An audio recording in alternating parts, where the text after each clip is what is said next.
ধান্দায় আজ বাংলাদেশের মানুষ আছে না নেই? আছে মানে আমরাই। কিয়ামত বিশ্বাস করে, জনগণ ফাঁকি দেয়। এই কথা বলেন, এইটাই আজ বাস্তবতা। বাংলাদেশে আমরা এতিম মনে করি তাদের যাদের মা বাবা নেই। কিসের মা বাবা নেই? এতিম এরা কেন? এতিম তো জনগণ ও সরকারের কাছে এতিম। মা বাবা নেই, এদের সম্পদ আত্মসাৎ করলে যেমন গোনা হয়, জনগণের সম্পদ আত্মসাৎ করলে ঠিক ওই রকমই গোনা হয়। অথচ বাংলাদেশে তাকান, রাস্তাঘাটের যে অবস্থা, ব্রাহ্মণবাড়িয়া বিশ্ব রোড থেকে কুমিল্লা পর্যন্ত এই 80 কিলোমিটার, শয়তান যদি চায় জীবনে আর কোনোদিন ওই রাস্তায় হাঁটবে না। Delivery road. গত পরশুদিন ছিল হবিগঞ্জে মাহফিল, আসার সময় ওই রাস্তা দিয়ে কুমিল্লায় ঢুকলাম। ওই খারাপ রাস্তা গো, কুষ্টিয়া থেকে শুরু করে চুয়াডাঙ্গা পর্যন্ত যে রাস্তা, শয়তান কোনোদিন যাবে না। বিশ্ব রোড থেকে আমাদের বাড়ি মাত্র 3 কিলোমিটার। আমার দাদা আজ 21 বছর চেয়ারম্যানই করছে আওয়ামী লীগের। 21 বছর উনি একাধারে আওয়ামী লীগের চেয়ারম্যান। জিজ্ঞাসা করলাম, দাদা রাস্তার অবস্থা এই কেন? বলছে রাস্তা বাজেট হয়েছিল 32 লাখ টাকা। কত? উপর আলায় 16 লাখ টাকা খেয়ে ফেলেছে। উপরওয়ালা বলছেন, আপনারা মনে করছেন উপরওয়ালা মানে আল্লাহ। বাকি 8 লাখ টাকা গেছে রুই কাতলার পেটে, আর 3 লাখ গেছে নল ঠেকিয়ে। যেহেতু মেহেরপুর, কুষ্টিয়া, চুয়াডাঙ্গায় নল বেশি। নল বোঝেন না? বগুড়া নল নেই। বাকি 5 লাখ দিয়ে রাস্তা। 32 লাখ টাকা খরচ করে রাস্তা বানালে যতদিন টিকতো, 5 লাখে টিকবে? কয়েক মাস যাওয়ার পরে হয়ে গেছে ডেলিভারি রোড। মেয়েদেরকে আর হাসপাতালে নেওয়া লাগে না বাচ্চা হওয়ার জন্যে। করিমনালাকে যদি বলেন ভাই একটু জোরে চলেন, রাস্তায় কাজ হয়ে যাবে। এইরকম রাস্তা। জিজ্ঞাসা করলাম, দাদা উপরওয়ালার তো কোনো অভাব নেই? অভাব আছে? আপনারা ঘুমাচ্ছেন? আল্লাহ পাক বলেন, কুলু হুয়াল্লাহু আহাদ আল্লাহুস সামাদ। হে নবী আপনি বলুন আল্লাহ এক, আল্লাহ অভাবহীন, আল্লাহর কোনো অভাব নেই। তো উপরওয়ালা তার অভাব নেই। 16 লাখ টাকা উপরওয়ালা খেয়ে ফেললো, করলো কি? আমারে বলছে ওই 16 লাখ টাকা দিয়ে ইউনিয়নে যতগুলো মসজিদ ছিল, বিভিন্ন মসজিদে টানা কাঁচ লাগিয়ে দিয়েছে। একটা মসজিদ বানালে কয়জন নামাজ পড়ে?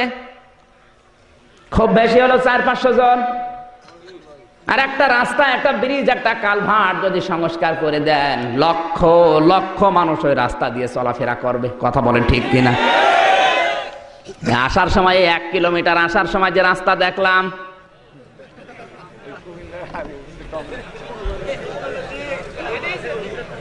এক লক্ষ মসজিদ বানানোর চাইতে 1 কিলোমিটার রাস্তা সংস্কার করে দেওয়া আল্লাহর কাছে অনেক দামি। এ সহজ ইসলাম বোঝে না। মানে রাস্তার টাকা, ব্রিজের টাকা, কালভার্টের টাকা আত্মসাৎ করে মসজিদ বানিয়ে দিচ্ছে।